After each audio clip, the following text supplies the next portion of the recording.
They say the most terrifying monsters are not those who lurk in shadows or emerge from nightmares, but the ones who smile across the dinner table and call you their beloved Ruth Holloway. Was that kind of monster? A woman whose charm seemed endless, whose life appeared cursed by tragedy, yet whose secret was far more sinister than fate could ever design. Imagine marrying a woman who promises devotion, tenderness, and loyalty only to end up 6 feet under your life, cut short by the very person who swore to protect it. Her story begins quietly with whispers, in small towns, of husbands dying too young, too suddenly, too conveniently. At first, people called her unlucky, cursed, perhaps even haunted by death itself. But what happens when misfortune repeats 8 times in a row? What happens when every man who vows to love her ends up in the ground? What lies beneath the veil of a grieving widow, whose tears may be nothing more than a calculated mask? This tale is not simply about murder. It is about control power and the dark psychology of a woman who knew how to turn sympathy into a weapon. Ruth Holloway was not just a killer. She was a predator, hiding in plain sight, manipulating systems of law, trust, and even religion to shield herself from suspicion. The question you must ask yourself as we descend into her story is simple. How do you recognize evil when it is dressed in mourning black, when it hides behind the trembling voice of a widow who seems broken by grief? If truth is hidden in plain sight, then Ruth Holloway is the perfect example of how society itself can be blinded by appearances. For the next hour, we will peel back the layers of her life. We will follow the trail of 8 graves, and we will uncover the forbidden history that institutions tried to bury. This is not just a story about one woman. It is a warning about what happens when deception becomes a way of survival, when lies turn into my. SKS warns so perfectly that entire communities cannot see the truth staring back at them. Prepare yourself for what follows, because once you hear it, you cannot unhear it. Ruth Holloway was born into obscurity, a life that seemed ordinary on the surface, yet carried the seeds of something far darker than her neighbors could imagine. Her childhood was filled with contradictions. On one side, she appeared quiet, polite, even reserved on the other. She displayed an uncanny ability to manipulate those around her, bending situations to her advantage with the precision of a chess player. By the time she was a teenager, she had already mastered the art of masking her intentions behind a veil of innocence. In small towns, appearances are everything, and Ruth understood this truth better than anyone. She studied how people trusted those who smiled, who attended church, who volunteered for charity events. She watched carefully, and she learned that in a world built on trust, deception was the ultimate weapon. Her first marriage seemed like a fairy tale, a young woman finding love, stability, and the promise of a shared future. Yet within months, whispers began to circulate about strange illnesses afflicting her husband. Doctors puzzled by sudden declines that seemed to have no clear cause. He grew weaker with each passing day, until his life slipped away, and Ruth stood weeping by his grave, a black veil covering what may have been a hidden smile. The town grieved with her, offering sympathy and support, never daring to question if the tragedy was anything more than misfortune. This pattern would repeat itself again and again, each husband falling like pieces on a board, moved by an invisible hand. Ruth, the grieving widow, remained at the center of it all, unshaken, untouched, and somehow always prepared to inherit wealth, property, or insurance benefits.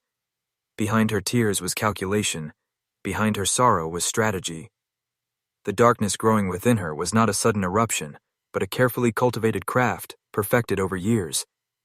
Ruth Holloway was not simply unlucky. She was deliberate, methodic, and aware of the power she held in a world that never questioned a woman cloaked in grief. This is where the story begins to unravel, where we see the first cracks in the mask of innocence, the first signs that Ruth was not cursed, but was the curse itself. By the time Ruth Holloway entered her second decade of widowhood, Richmond society had already embraced her as a figure of resilience and quiet dignity. The image of a woman who had endured repeated tragedy, yet remained composed and graceful, made her almost untouchable in the eyes of her peers. Every whispered rumor about her husbands seemed to vanish under the weight of her carefully constructed persona. She knew how to play the part of the victim flawlessly, speaking softly, lowering her gaze at just the right moments. shedding tears that felt as genuine as any performance on the stage. But behind the lace gloves and modest dresses, there lived a predator who measured time, not in years, but in opportunities. Each man she encountered was not a chance for love or companionship, but a potential target chosen with ruthless calculation. Wealth, influence, and social standing became the guiding stars of her hunt. For Ruth did not waste her energy on the ordinary. She pursued men whose deaths would leave her richer, stronger, and more secure. Her courtships were lightning fast, a few months of charm and gentle affection, followed by vows exchanged under candlelight. The marriages never lasted long. The illnesses always arrived in strange ways. Unexplained fevers, failing organs, sudden collapses in the middle of otherwise healthy lives. Ruth made sure that each death looked natural and unconnected, the kind of tragedies that families accept with broken hearts, but little suspicion. When neighbors whispered, she silenced them with acts of generosity, donating to churches feeding the poor, visiting the sick. All of it carefully staged to keep her image spotless. And as her wealth grew, so did her confidence. She began to see herself not as a victim of fate, but as an instrument of it. She believed she was delivering justice to men who had secrets of their own. Men who betrayed business partners, cheated on their wives. Ezer profited from the war. Her vengeance became her mission, and she cloaked it in the belief that she was punishing the guilty. The terrifying truth, however, was that Ruth had become judge-jury, an executioner, in a society that never imagined such power could rest in the hands of a grieving widow. The whispers about Ruth Holloway might have faded into silence, but in the hidden chambers of power, her name was no longer spoken with pity. It was spoken with caution. Some men suspected she was more than a widow touched by tragedy. They noticed the pattern, the sudden illnesses, the untraceable deaths, the quiet way she inherited fortune after fortune. Yet no one dared accuse her openly. For in that era, reputation was as deadly as any weapon, and Ruth had mastered the art of controlling it. Every Sunday she sat in the front pew of the church, her face lit by candlelight as she sang hymns of forgiveness. Every week she offered alms to orphans and widows, her hand trembling just enough to appear frail. These displays ensured that when another husband fell, society clung to its illusion of her innocence. They did not see the truth that her hands had mixed powders and tinctures that could stop a heart as easily as the hand of God. She had learned to source her ingredients from apothecaries, under false names, paying with foreign coins that could not be traced. Each formula was a blend of science and ritual, a slow dance between chemistry and superstition, and Ruth executed them with the precision of a surgeon, for her vengeance had become ritualistic. Each death, a step in a ceremony that stretched across years. She was not rushing. She savored the waiting, because the waiting proved her control. But with every successful kill, she grew bolder. Her gaze turned toward higher targets, toward men whose deaths would echo not just in her parlor, but in the halls of government. For Ruth had come to understand something chilling. Power did not always belong to those with armies or titles. Sometimes it belonged to the quiet figure who could decide who lived and who died. She was no longer content to avenge her past. She wanted to shape the future. Her hunt for the remaining members of the covenant was not simply about love or loss anymore. It was about showing them that a woman scorned could become a force that reshaped the destiny of an entire city. And with that realization, she set her eyes on the most dangerous prey she had ever pursued. The governor of the province was a man who believed himself untouchable. He dined with the elite, drank from crystal goblets, and dismissed whispers of corruption as the jealous chatter of common men. But Ruth Holloway knew better, for she had seen his name written in the ledger of the covenant. She had traced his signature beside the payments that funded the ritual that had destroyed her life, and for this reason, he became her chosen prey. Ruth understood that to bring him down she could not act with haste. She would need to step into his world, charm his allies, and weave herself into the fabric of his court like a thread that could not be pulled without unraveling the entire garment. She began by attending banquets dressed in mourning black, which made her stand out among the jeweled gowns and bright uniforms. She spoke softly, yet her words carried weight for people. Leaned closer to hear her stories of tragedy and resilience. Slowly, she became an object of fascination. The governor himself offered his condolences, bowing slightly when their eyes met, as if she were a figure of sacred sorrow. What he did not see was the predator that studied every detail of his habits, what he ate, what he drank when he retired to his chambers, who his most trusted advisors were. She knew that poison alone would not suffice with this man, for his death had to carry symbolism. It had to expose the covenant and send fear into the hearts of its members.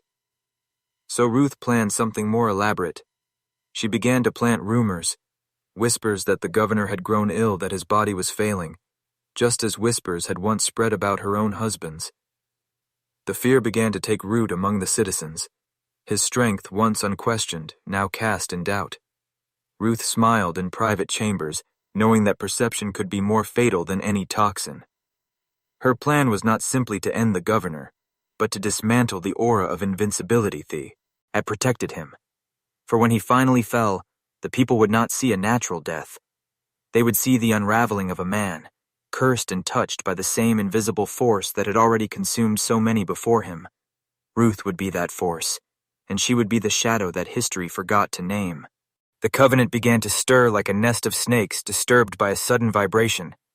For decades they had lived in shadows, protected by silence, and by the fear they instilled in anyone who dared to question their power.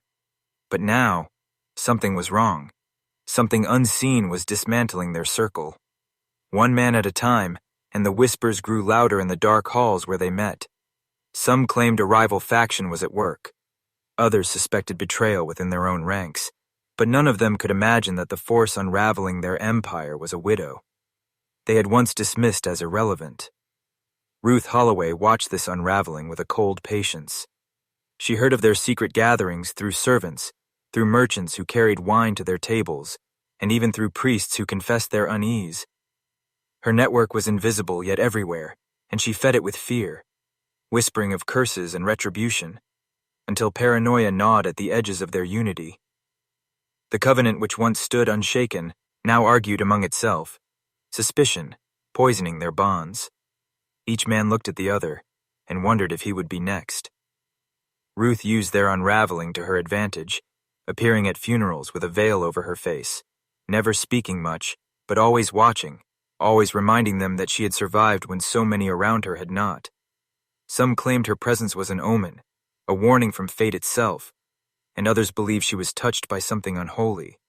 But they all agreed on one truth: she could no longer be ignored. Still, the covenant resisted, for power had made them arrogant. They tightened their circle, held meetings at odd hours, and tried to control the rumors that spread through the city streets. Yet fear has a way of leaking through walls like water seeping from a broken vessel. Ruth knew this, and she let the cracks widen without rushing her next strike. She was not simply killing men, she was dismantling a cyst, one brick at a time. For when the people lost faith in the covenant, when the illusion of invincibility was shattered, the men would destroy themselves long before her hand ever touched them. Ruth Holloway was not just a widow. She was a storm gathering at the horizon, unseen, but inevitable. The night Ruth chose to move was one without stars, the kind of night when the air feels heavy, and silence presses against the chest like a weight. She stepped through the alleys in her black dress, a shadow among shadows, carrying no weapon but the story she had crafted with meticulous care.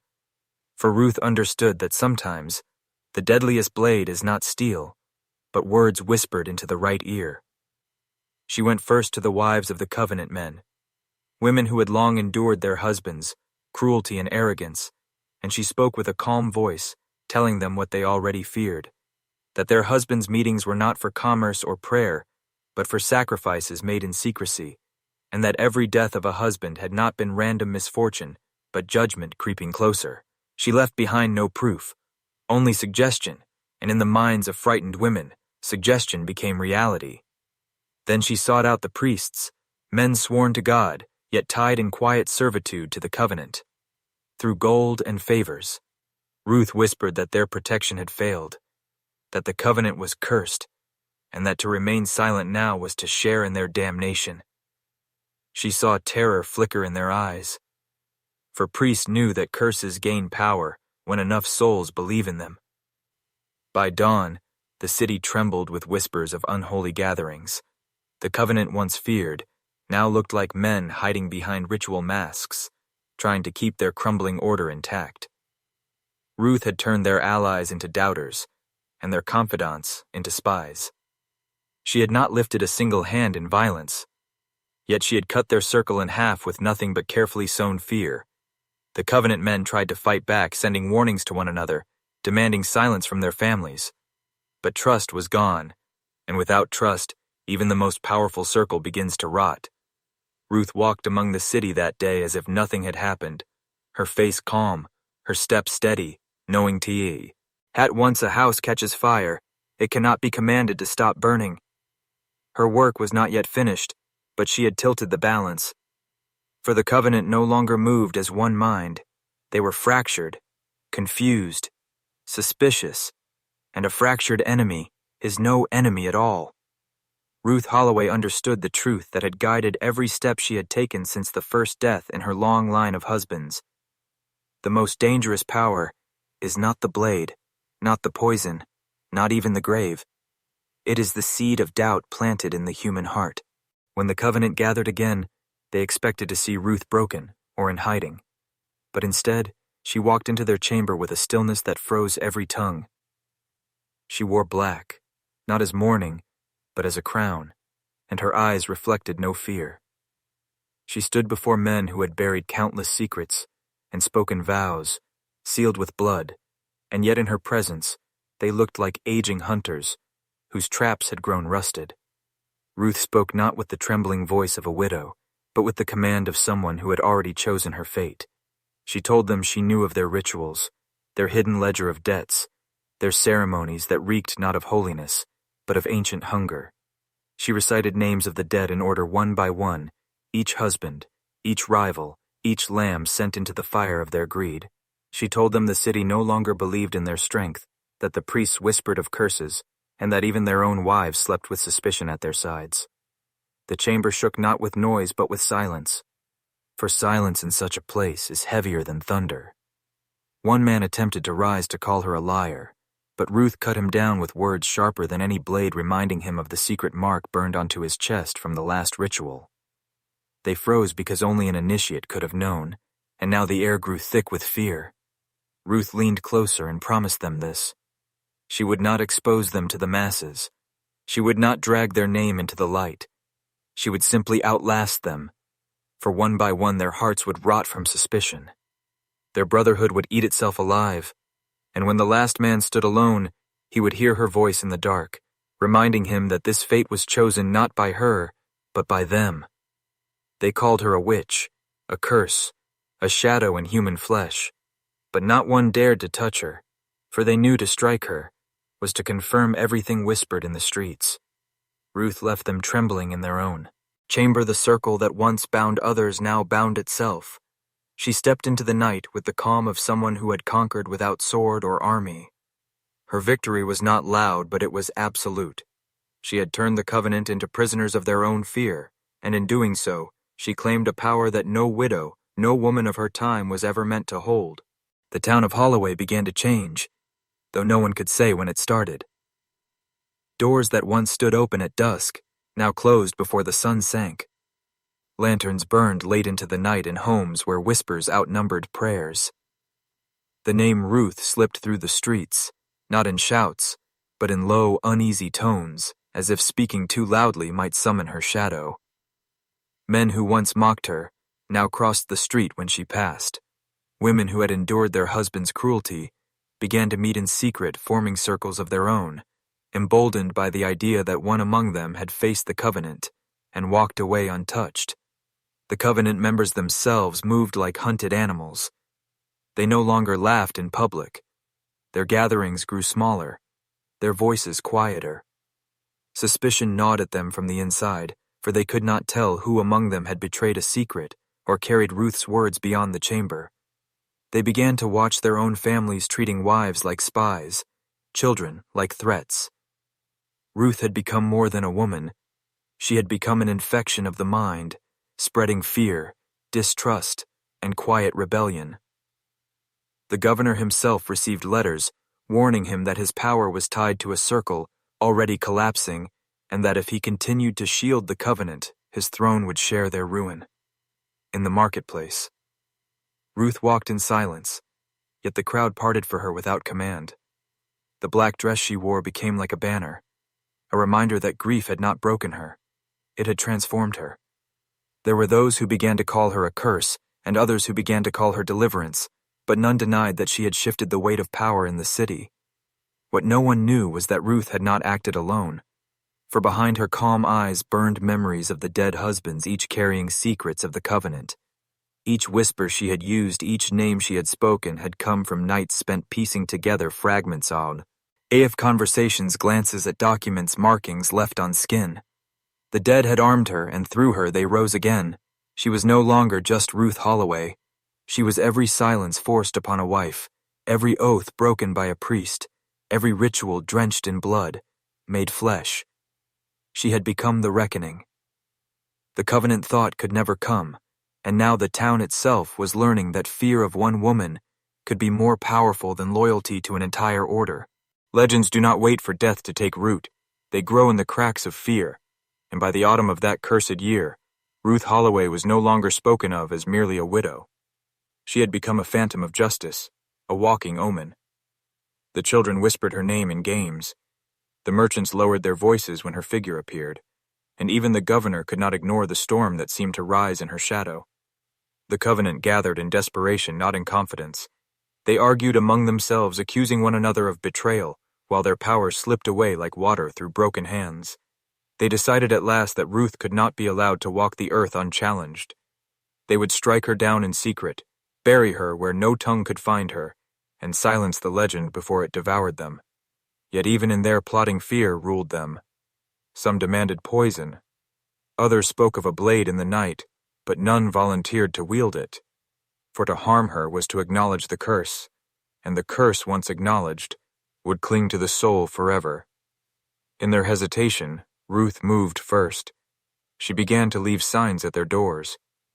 Feathers dipped in ash markings, scratched into stone symbols. They could not decipher yet, could not ignore. Each mark told them one truth. You are seen, you are known, you are already doomed. The covenant men began to dream of her. They woke in cold sweat, swearing. They heard her footsteps outside their homes, or her voice whispering the names of the dead wives they had silenced. The town saw their fear, and fear spreads faster than fire. Priests spoke of a reckoning. Merchants spoke of curses, and common men spoke of justice, wearing a black dress. The covenant launched one final attempt to regain control, arranging a great feast where they would display their wealth and unity, inviting the governor himself to show that nothing had been broken. But when the feast began, half their seats were empty, for many of them were too afraid to attend, and the governor sat in a hall that looked more like a tomb than a triumph. Ruth did not appear at that feast yet. Her absence was louder than her presence would have been for every man. There felt the shadow of her name pressing against their throat, as if she were already seated at the table, waiting for them to choke. The story of Ruth Holloway slipped beyond the borders of her town like smoke carried on a restless wind. Farmers in the countryside whispered that the widow in black was more dangerous than plague. Merchants arriving from distant markets spoke of a woman who had shattered the covenant with nothing but words and silence. Some said she was no longer mortal, that she had bargained with forces older than the church itself. Others claimed she carried the voices of her dead husbands in her breath, guiding her steps and sharpening her vengeance. What mattered was not truth, but belief, and belief spread like wildfire. The covenant men who remained could feel the walls closing in on them. They had ruled for decades with hidden hands, but now even strangers arriving in the town looked at them with suspicion. Their wealth could no longer buy loyalty. Their threats no longer silenced tongues. For the legend of Ruth was larger than any coin and more enduring than any blade. The governor himself grew restless. Letters arrived daily from allies in other towns, asking why his rule was tied to a covenant that now reeked of corruption and weakness. The priests who once blessed the covenant's gatherings began to turn away, unwilling to risk their souls for men already marked by fear. Ruth walked through the market and saw it in every eye. The people no longer bowed to wealth, they bowed to the idea of her. She was becoming myth before her flesh had even left the earth. Yet Ruth carried no crown and commanded no army. She lived quietly still in the house where her first husband had died. But quiet does not mean powerless. Her silence became her throne, her grief, her weapon. Her black dress became a uniform of defiance, and every step she took reminded the Covenant that their enemy was not only alive but untouchable. And as legends do, the story began to twist. Some whispered she could not be killed, that knives would bend. In her presence, that poison would turn to water before it reached her lips. Others claimed that those who plotted against her lost their children in the night, or found strange marks upon their own skin. The Covenant heard these tales too, and though they scoffed in public, each man lay awake in the dark, wondering if death would come for him, not by blade, but by the widow who never stopped walking. The Covenant at last could endure no more. They gathered in secret in the deepest chamber of their hall, a place lined with stone, thick enough to muffle screams and candlelight that cast shadows like grasping hands.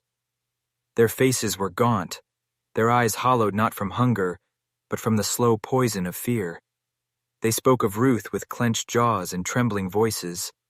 For every man there had lost something since her rise. A fortune diminished, a family turned against him, a dream poisoned by doubt. They resolved that Ruth must be erased, not merely killed, but erased entirely. Her body would be hidden, her name forbidden her memory, smothered in silence, so that no legend could rise from her grave. They chose 3 among them to carry out the deed, men sworn to secrecy who would strike at night. They armed themselves with knives and ropes, yet even as they planned, each man prayed in his heart that he would not be chosen, for to touch her was to brush against death itself. In the stillness of that chamber, the governor spoke. He demanded her end for. He knew his throne trembled as long as she walked free, but when he raised his hand to seal the vow, the candle nearest him flickered and went black without wind, without touch, as though something unseen had listened and disapproved. The men shuddered, none willing to admit what they felt for. To speak, it would make it real. That night the chosen 3 went to Ruth's house. They crept like thieves, yet the streets were unnaturally silent. Not even the dogs stirred. As they reached her door, they found it open, a faint glow burning within. They entered, but the house was empty, save for the black dress folded neatly upon the table, and beside it, a single feather dipped in ash. One man collapsed in terror, swearing he felt cold fingers grip his throat. The others fled into the night, their knives clattering on the ground. Word spread by morning, though none of the men dare, to confess fully what they had seen. The town whispered that Ruth had left her house of her own accord, stepping into shadow where no hand could follow. The Covenant had tried to strike and failed, not by blade, not by blood, but by something far older and far more merciless. And from that night forward, Ruth was no longer simply a widow. She was a presence unseen, a storm without a name. The Covenant men woke each morning as though dragging chains behind them. Their wealth no longer brought joy. Their secrets no longer gave power for every shadow in the corner of their rooms. Every whisper on the street carried the same name, Ruth Holloway. Some claimed to hear her footsteps outside, though no one ever saw her. Some swore her reflection appeared in their mirrors, just long enough to meet their eyes before vanishing. Fear became their constant companion, gnawing them from within. One by one, they began to turn against each other, accusing brothers of betrayal, of weakness, of speaking too freely to the governor or the priests. Their unity cracked like old wood under a heavy weight. Those who had once ruled with silent authority now cowered in their own homes, surrounding themselves with guards who could not protect them from dread. Rumors spread that strange marks began to appear on their flesh. Bruises shaped like feathers or burns in the form of circles. They wore long sleeves to hide them, but servants whispered, and whispers traveled faster than fire. The people no longer needed proof of Ruth's hand. They believed her curse was real, and belief itself was enough to strip the covenant of its last weapon. Authority built on fear collapses when a greater fear takes hold, and Ruth had become that greater fear. The governor tried to hold his city together, but even he found his own council drifting away. Merchants abandoned him, priests ignored him, and common folk mocked the halls of power, with quiet laughter in the taverns. For the covenant had once been untouchable, and now they were ghosts, walking in daylight. Ruth had done what no army could achieve. She had unmasked them. She had made their secrets common knowledge, not through confession, but through legend. And legend once born cannot be killed. The covenant found themselves prisoners of their own oaths. They had bound themselves to power through rituals of blood and shadow, and now those bonds turned to chains. They were trapped not by Ruth's hand but by their own, and in the dark watches of the night, each man knew the truth. She did not have to strike again, for they were already destroying themselves. Governor Randolph had always believed power was a matter of control of alliances secured with coin and silence. Yet now he found himself pacing his chamber at night, staring into the dark corners, as if something might step out to claim him. He had defended the covenant for years, for their wealth had secured his throne, but now their ruin threatened to drag him into the abyss. He heard reports from the countryside that farmers invoked Ruth's name for protection, that merchants carried charms of black cloth, claiming it would ward off betrayal. Even children carved feathers into wood and whispered her story around fires. She was no longer a woman. She was becoming a creed, a force more enduring than his decrees. The governor summoned the remaining covenant men, demanding they restore order. Yet, they arrived like beaten dogs, their eyes hollow, their hands trembling. They spoke of curses, dreams of their own deaths, footsteps in empty halls. Randolph raged at them, calling them cowards, but inside he too felt the weight pressing down. Ruth had not touched him yet. Her shadow reached even his heart. He ordered spies to track her to find proof that she still walked among them. Yet the spies returned, empty-handed, each one pale and shaken, swearing they saw her figure at a distance only to find nothing when they drew close. One man disappeared entirely, his body never found, and his horse returned riderless with black feathers tangled in its mane. The governor could not admit it aloud, but he began to dread the sound of his own footsteps echoing in the palace hall, for they seemed to multiply as if another followed Ruth was dismantling his rule, not with swords or riots, but with silence and fear. His council began to split, some urging him to denounce the covenant, others whispering that he must seek Ruth out and kneel before her. But Randolph was a man of pride, and pride is the heaviest chain.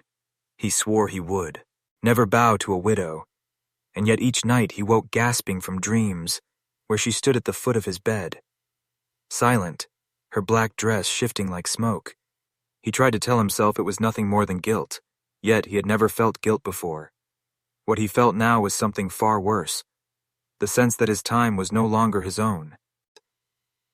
The town of Grayford no longer whispered Ruth Holloway's name with fear alone. It had become something different, a name carried like a warning, like a prayer. Her legend spread beyond the borders. Merchants told her story in distant markets. Soldiers carried it on their marches, and priests twisted it into sermons of damnation and fate. Each telling bent the truth, but the core remained unshaken. 8 husbands, 8 deaths, and a widow who had turned grief into a weapon. No one knew if Ruth still walked among them, but her presence was everywhere. Her house, though abandoned, became a shrine.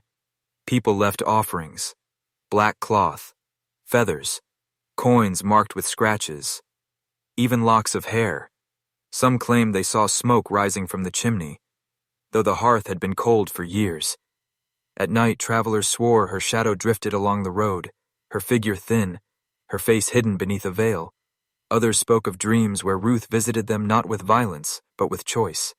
She would ask a single question: "Who will you betray to survive?" And every man woke drenched in sweat, unable to answer. For the covenant, her story became poison. Their power, once built on secrecy, now rotted under the weight of exposure. The people began to question the land taxes, the endless rituals. What else had they hidden? What else had they destroyed?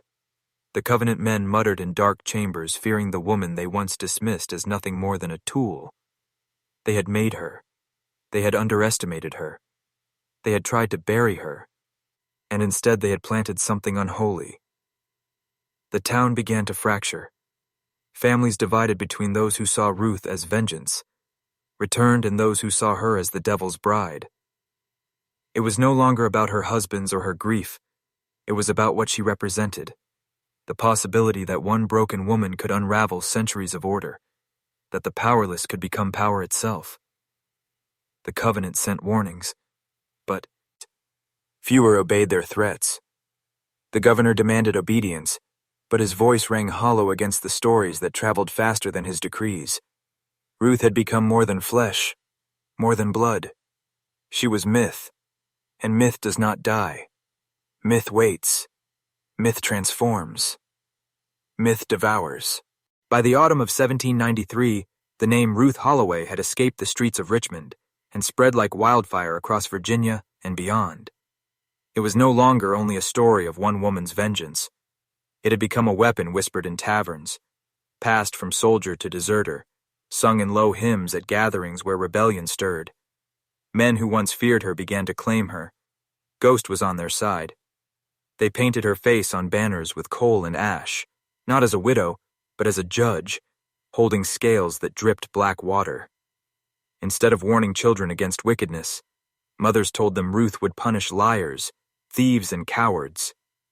The Covenant had built its power on silence and obedience, but Ruth's story shattered both. Each retelling emboldened the people who had lived in fear of taxes, hunger, and punishment. A legend gave them courage. A legend gave them teeth. At night, groups met in barns or under trees where the moonlight cut the ground into silver. They spoke her name like an oath. Holloway, Holloway. Holloway, as if calling on her would grant them strength. They believed she had become more than a woman, that she was spirit and shadow and fury. That belief was more dangerous than poison.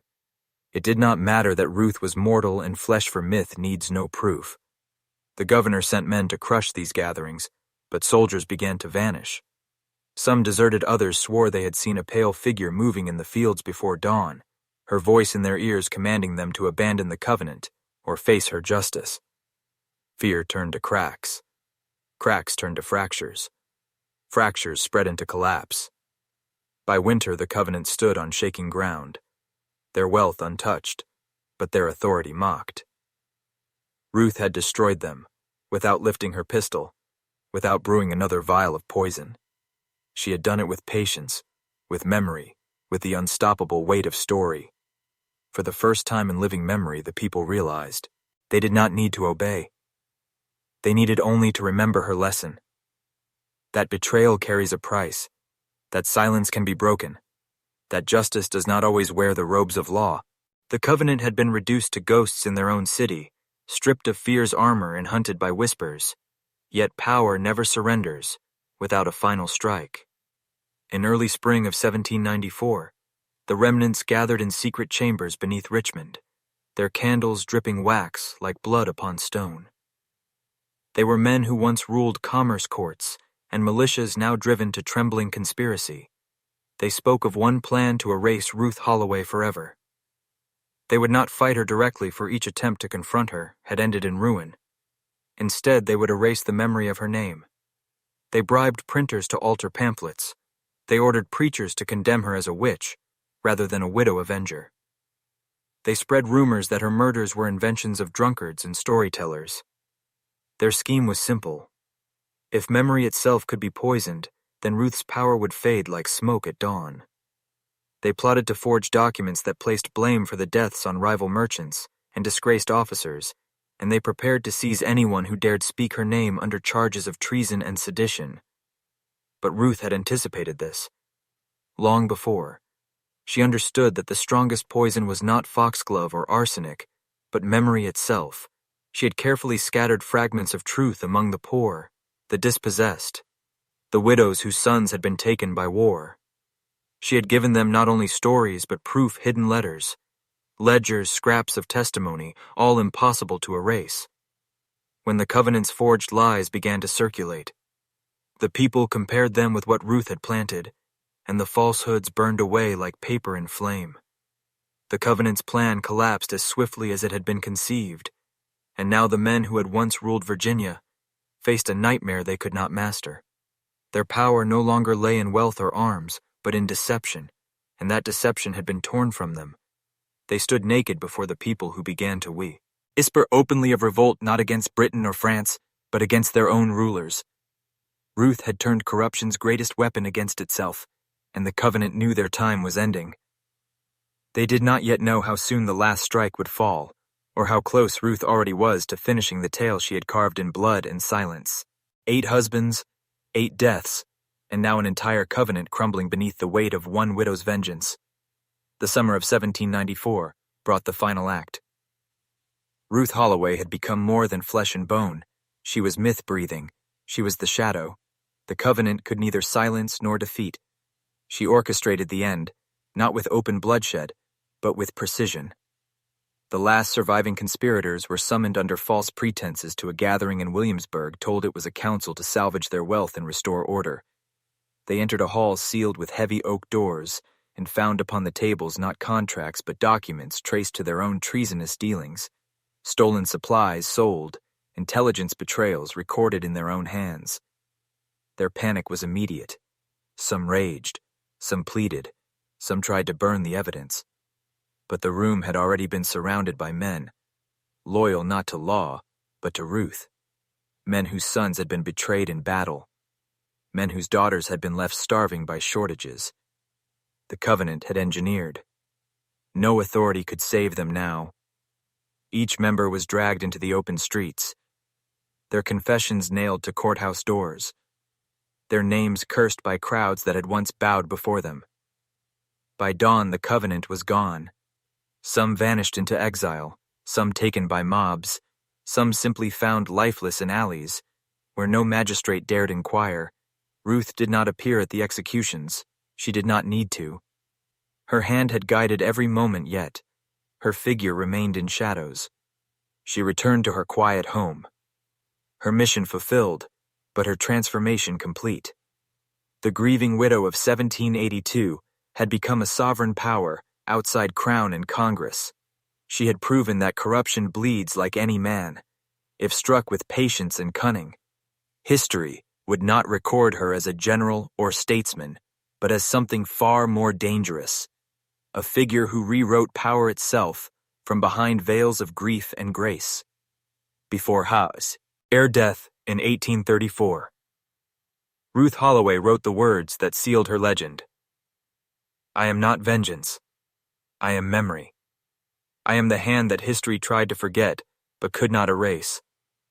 And with those words, her story sank into archives sealed away by fearful hands for nearly 2 centuries, until it surfaces again here, whispered in the dark, to those who understand the cost of seeing truth. The tale is no longer hers alone. It is yours now. If you have followed the descent this far, comment twice below the phrase, I am memory, so that the covenant of silence breaks again, and the algorithm itself bears witness.